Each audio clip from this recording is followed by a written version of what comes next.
జగన్మోహన్ రెడ్డి ప్రభుత్వానికి పిచ్చి ముదురుతున్నట్టుంది. ప్రతిపక్ష నాయకుడు చంద్రబాబుపై వరుసగా పెడుతున్న కేసుల తీరుతెన్నులను పరిశీలిస్తే ఈ అనుమానం కలుగుతోంది. పాలకుడు తీసుకునే నిర్ణయాలు అసంబద్ధంగా ఉన్నప్పుడు సదరు పాలకుడిని తుగ్లక్తో పోల్చడం పరిపాటే.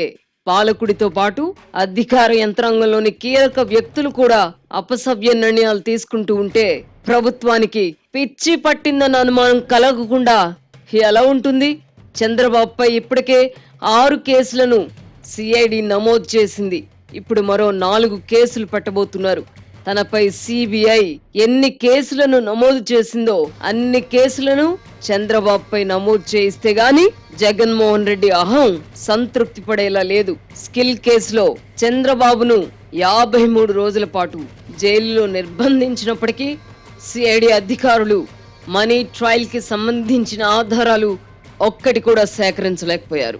తాజాగా నమోదు చేసిన మద్యం, ఇసుక కేసులను పరిశీలిస్తే ఇలా కూడా కేసులు పెడతారా అనే సందేహం కలుగుతోంది.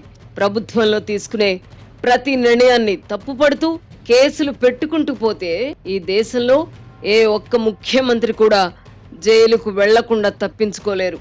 ముఖ్యమంత్రి జగన్మోహన్ రెడ్డి ఇప్పుడు చేస్తున్న దాని ప్రకారం ఆంధ్రప్రదేశ్లో ముఖ్యమంత్రులుగా పనిచేసే వాళ్ళు ఇకపై అధికారం కోల్పోయాక కనీసం 3 ఏళ్లు జైలు జీవితం గడపాల్సి వస్తుంది. కేసులో దమ్మున్నా లేకపోయినా ముందుగా రిమాండ్కి తరలించవచ్చు. ఈ లెక్కన ఒక కేసులో 15 రోజులు జైలుకెళ్లి బయటకొచ్చాక మరో కేసులో మరో 15 రోజులు జైలుకెళ్లాల్సి వస్తుంది. ప్రభుత్వం అన్నాక ఎన్నో నిర్ణయాలు జరుగుతుంటాయి. ప్రతి నిర్ణయాన్ని తప్పుపడుతూ కేసులు పెట్టుకుంటూ పోతే మాజీ ముఖ్యమంత్రులు ఎంతకాలం జైల్లో ఉండాల్సి వస్తుందో లెక్కించడం కష్టం.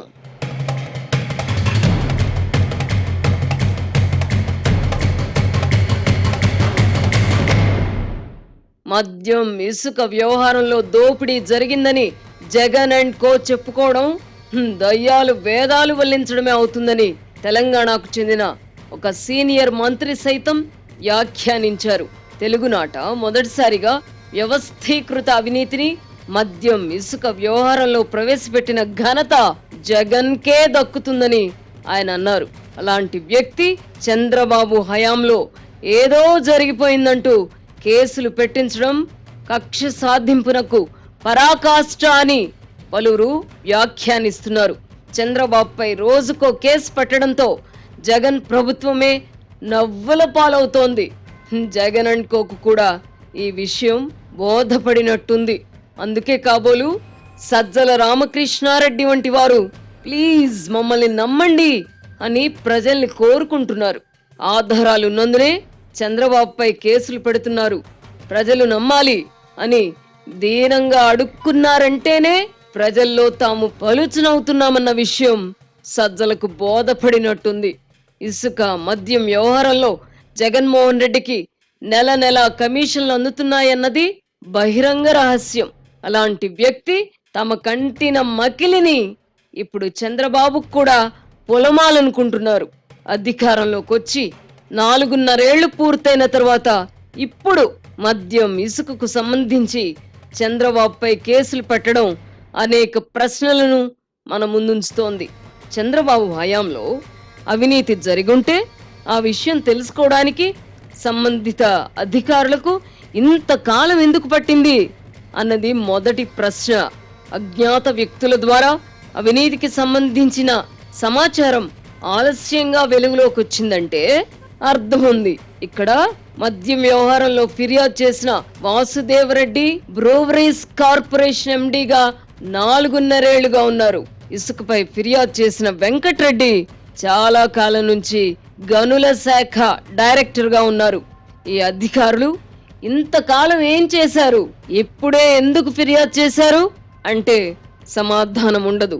ప్రస్తుతం ఆంధ్రప్రదేశ్లో ఏడాది నుంచి ఇసుకను ఎవరు తవ్వుకుంటున్నారో తెలియదు.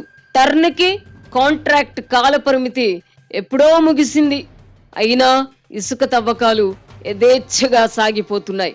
రాష్ట్ర ప్రభుత్వం మారితే గనుల శాఖ డైరెక్టర్ వెంకట్రెడ్డి పరిస్థితి ఏమిటి? ఉచిత ఇసుక విధానం అమలు చేసిన చంద్రబాబు పైనే కేసులు పెట్టగలిగినప్పుడు జగన్ రెడ్డిపై ఎన్ని కేసులు పెట్టవచ్చు?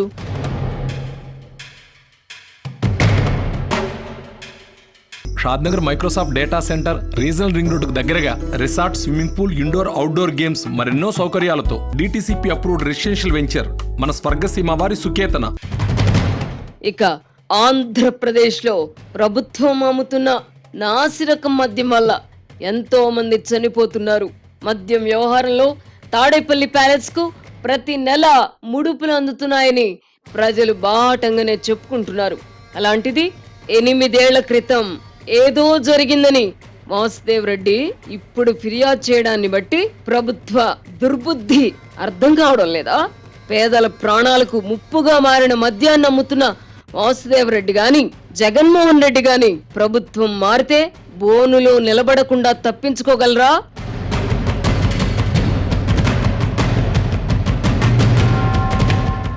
ఇప్పుడు స్కిల్ కేసు విషయానికి వద్దాం. కంప్యూటర్లు, ఇతర పరికరాల కోసం చంద్రబాబు ప్రభుత్వం 379 కోట్లను డిజైన్ టెక్ విడుదల చేయగా ఆ సొమ్ము తినేశారన్నది ప్రధాన ఆరోపణ. అదే నిజమైతే స్కిల్ సెంటర్లు మూతపడాలి కదా. కంప్యూటర్లు, ఇతర పరికరాలు సరఫరా జరిగి ఉండకపోతే విద్యార్థులకు శిక్షణ ఎలా సాధ్యం? నైపుణ్యాభివృద్ధి సంస్థను కూడా మూసివేయొచ్చు కదా. జగన్ ప్రభుత్వం వచ్చాక కొత్త కంప్యూటర్లు, పరికరాలు కొన్నారా అంటే అది లేదు. చంద్రబాబు ప్రభుత్వం కొనుగోలు చేసిన వాటితోనే ఇప్పటికీ విద్యార్థులకు శిక్షణ ఇస్తున్నారు. నైపుణ్యాభివృద్ధి సంస్థ చైర్మన్ గా అజయ్ రెడ్డి దాదాపు 4.5 ఏళ్లుగా ఉన్నారు. అంతకు ముందున్న కంప్యూటర్లు, ఇతర పరికరాలను వాడకుండానే స్కిల్ సెంటర్లు నడుస్తున్నాయా అన్న ప్రశ్నకు అజయ్ రెడ్డి సమాధానం చెప్పాలి. ఈ మౌలిక ప్రశ్నలకు కేసు పెట్టి ఇన్ని రోజులవుతున్నా సమాధానం చెప్పకుండా సిఐడి అధికారులు తగుదునమ్మా అంటూ కొత్త కేసులు పెడుతున్నారు.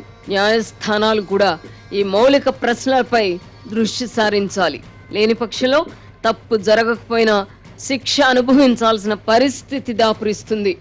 జగన్ అధికారంలోకి వచ్చిన నాటి నుంచి సిఐడి అధికారులు తెలుగుదేశం పార్టీకి చెందిన అచ్చెన్నాయుడు, కొల్లు రవీంద్ర, ధూళిపాళ నరేంద్ర ప్రభృతులు పలానా అవినీతికి పాల్పడ్డారంటూ కేసులు పెట్టి జైలుకు పంపారు. 3 ఏళ్లుగా ఈ తంతు జరుగుతోంది. కానీ సిఐడి అధికారులు ఇంతవరకు ఒక్క కేసులో కూడా ఛార్జ్ షీట్ దాఖలు చేయలేదు. నిబంధనల ప్రకారం ఏ కేసులోనైనా ఏడాదిలోపు ఛార్జ్ షీట్ దాఖలు చేయాలి. వీలు కాని పక్షంలో న్యాయస్థానం అనుమతి పొందాల్సి ఉంటుంది. ఇక్కడ అదేమీ జరిగినట్లేదు. వ్యక్తులను అరెస్టు చేసి జైలుకు పంపించే విషయంలో చూపుతున్న ఆసక్తిని సిఐడి అధికారులు ఆ తర్వాత దర్యాప్తు విషయంలో మాత్రం చూపడం లేదు. టార్గెట్ వ్యక్తులు జైలుకు వెళ్లడమే వారి లక్ష్యం కనుక ఆ తర్వాత పట్టించుకోవడం లేదు. జగన్ పై సిబిఐ దాఖలు చేసిన ఛార్జ్ షీట్ విచారణలో ఎందుకింత జాప్యం జరుగుతోందని సుప్రీంకోర్టు శుక్రవారం నాడే సిబిఐకి నోటీస్ కూడా జారీ చేయడం గమనార్హం. సకాలంలో ఛార్జ్ షీట్ దాఖలు చేయకుండా ఇష్టం వచ్చినట్టు కొత్త కేసులు వేయడం ఏమిటి అని ఇప్పటికైనా న్యాయస్థానాలు ప్రశ్నించాలని కోరుకోవడంలో తప్పు లేదు కదా. ముఖ్యమంత్రి జగన్మోహన్ రెడ్డి ఉద్దేశం ఏదైనా కావచ్చును గాని వ్యవస్థలైనా బాధ్యతగా వ్యవహరించాలి కదా. దున్నపోతీనిందంటే దూడను కట్టేయమన్నట్టుగా సిఐడి కేసులు పెట్టగానే నిందితులను యథాలాపంగా రిమాండ్కు పంపడం సమర్థనీయం కాదు. ఇటువంటి సందర్భాలలో న్యాయాధికారులు విచక్షణతో వ్యవహరించాలని హైకోర్టులు పలు సందర్భాలలో వ్యాఖ్యానించాయి. తాను 16 నెలల పాటు జైల్లో ఉన్నందున చంద్రబాబు కూడా అంతకాలం లేదా ఇంకా ఎక్కువ రోజులు జైల్లో ఉండాలని జగన్మోహన్ రెడ్డి కోరుకుంటూ ఉండవచ్చును గాని న్యాయ వ్యవస్థ కేసులను క్షుణ్ణంగా పరిశీలించాలి కదా. చంద్రబాబు నిజంగా తప్పు చేసుంటే ఎంత కాలమైనా జైలుకే పరిమితం చేయవచ్చు. తప్పు జరిగిందనడానికి కనీసం ఆధారాలు లేకుండా శిక్ష అనుభవించాల్సి రావడం వల్ల ప్రజల్లో చంద్రబాబు పట్ల సానుభూతి ఏర్పడుతోంది. తాము పెడుతున్న కేసులను ప్రజలు నమ్మడం లేదన్న అనుమానం సజ్జల రామకృష్ణారెడ్డి వంటి వారికి వచ్చిందంటేనే పరిస్థితి అర్థం కావడం లేదా?